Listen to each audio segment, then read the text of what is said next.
அனைவருக்கும் வணக்கம். நீங்கள் கேட்டுக்கொண்டு இருப்பது துப்பறியும் சாம்பு தமிழ் நாவல். எழுதியவர் தேவன். இன்று நீங்கள் கேட்கப் போகும் அத்தியாயம் முந்திரி பருப்பு பருப்பு தேங்காய்.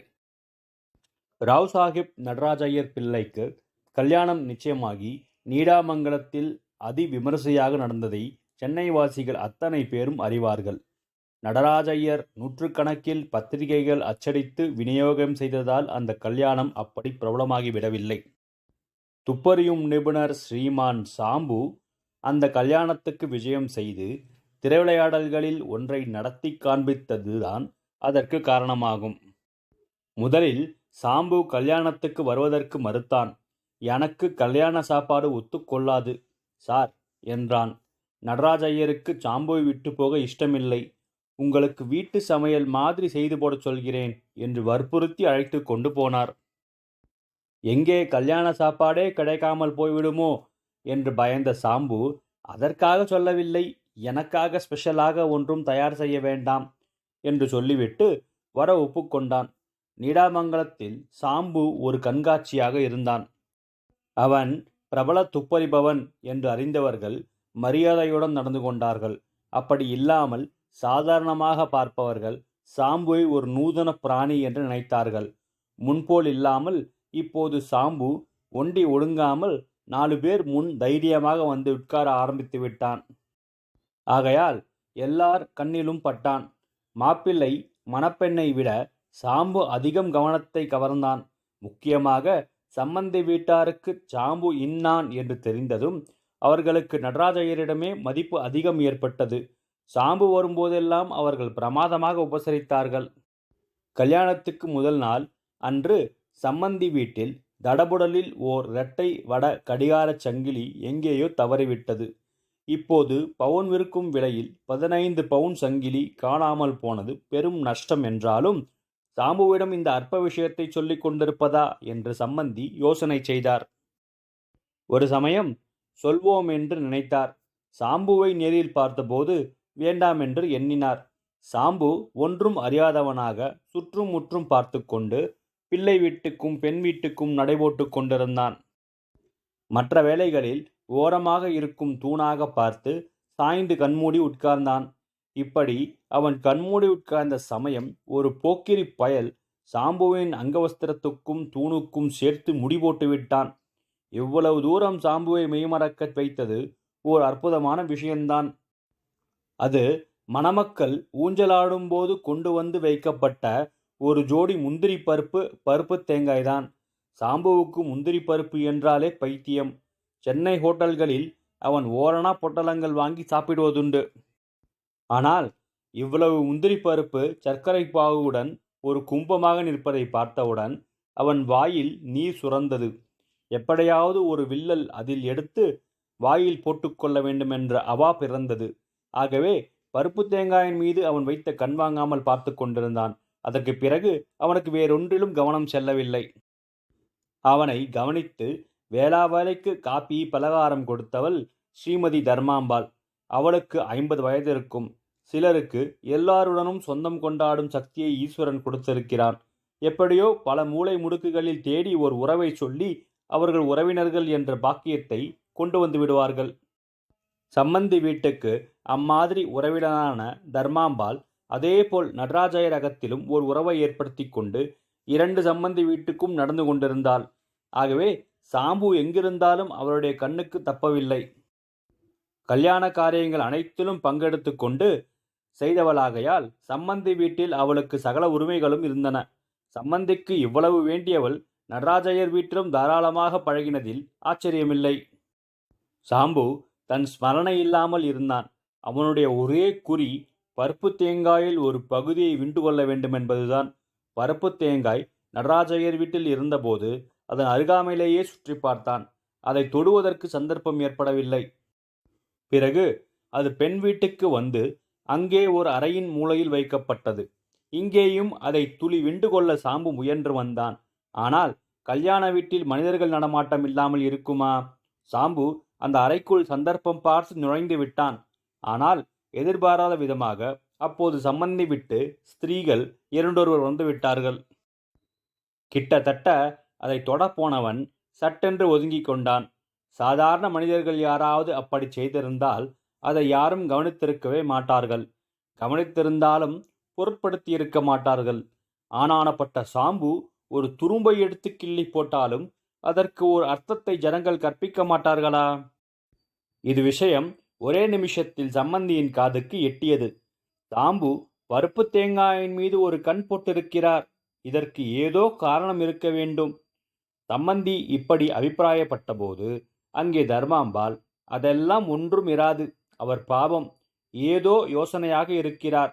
நான் பார்த்து பார்த்து எல்லாம் செய்து வைத்திருக்கிறேன் என்றாள். சம்மந்தியும் இருக்கலாம் என்று ஒப்புக்கொண்டார்.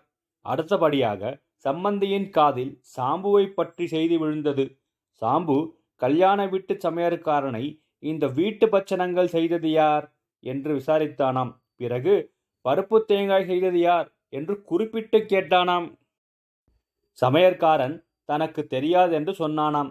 இந்த விவரங்களை அந்த பரிசாரகனே சம்மந்தியிடம் தெரிவித்தான்.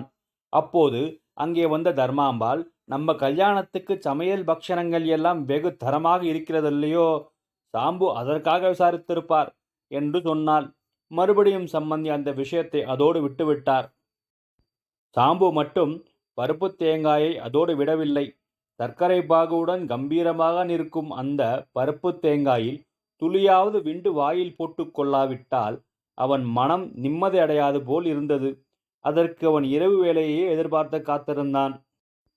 அன்று விருந்து நடந்து படுத்துக்கொள்ளும் போது மணி 12.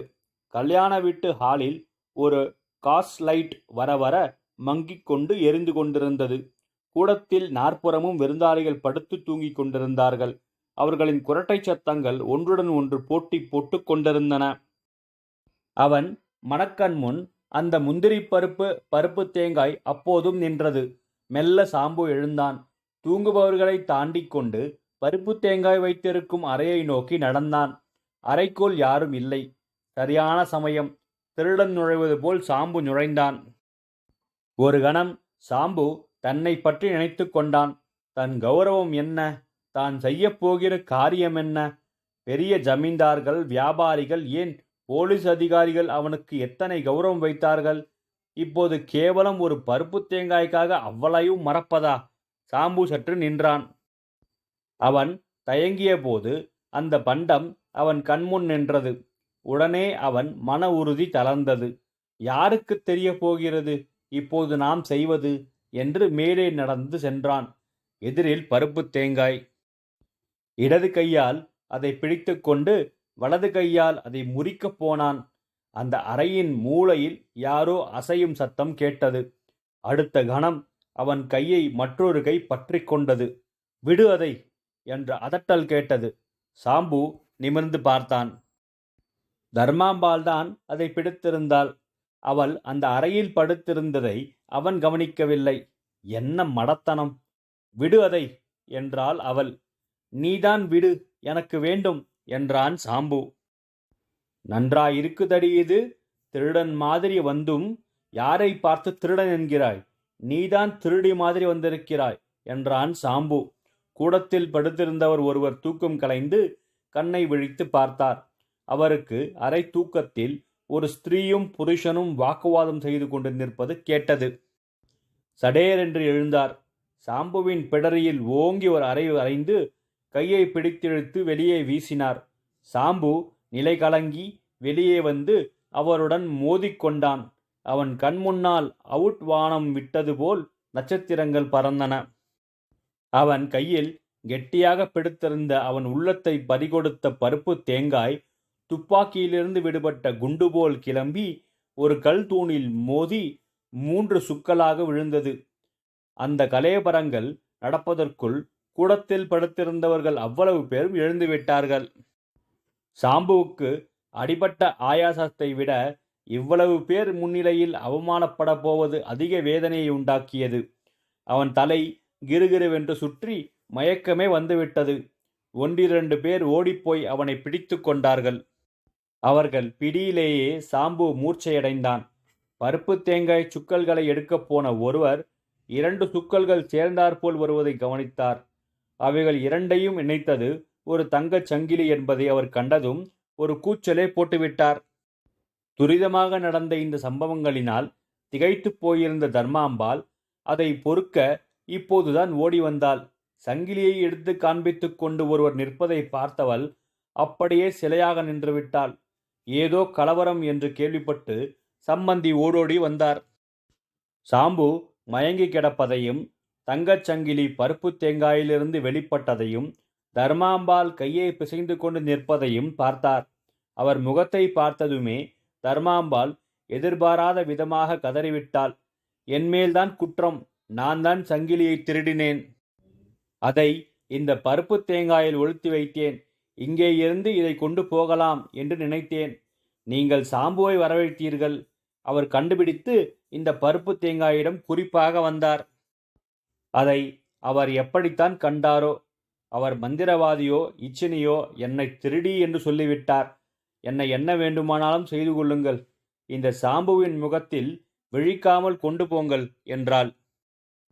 சம்மந்தி மூக்கின் மேல் விரலை வைத்து கொண்டார். அடடா, சாம்பு எத்தனை பெரிய மேதாவி! நான் சொல்ல வேண்டாம் என்றிருந்த திருட்டை எப்படியோ கண்டுபிடித்து சங்கிலியையும் எடுத்துவிட்டாரே என்று வியந்து போனார். சாம்புவை ஜாகிரதையாக தமது வீட்டுக்கு கொண்டு போகச் சொல்லி தம் கட்டிலேயே படுக்க வைத்தார். சாம்பு நிம்மதியாக கிடந்தான். காலையில் சம்மந்தி சாம்புவை பார்க்க வந்தபோது படுக்கை காலியாக இருந்தது. விடியற்காலை பஸ்ஸில் அவன் சொல்லாமலேயே புறப்பட்டு விட்டான். சாம்புவுக்கு நினைவு வந்த பிறகு மேலும் அங்கே தங்குவது பிசகென்றுதான் அவன் கிளம்பியது. ஆனால் சம்மந்திக்கு சாம்பு போய்விட்டதன் காரணம் தன் வீட்டில் சரியானபடி அவனை நடத்தாததுதான் என்று தோன்றியது. தன் விலாங்காய் மண்டையில் ஒரு சிறு விலாங்காயளவு வீக்கத்தை தடவிவிட்டு கொண்டு உட்கார்ந்திருந்த சாம்புவுக்கு ஒரு பார்சலும் கடிதமும் வந்தன. பார்சலில் கல்யாண பட்சணங்கள் இருந்தன. முக்கியமாக சாம்புவுக்கு பிடித்த முந்திரி பருப்பு தேங்காய் இருந்தது.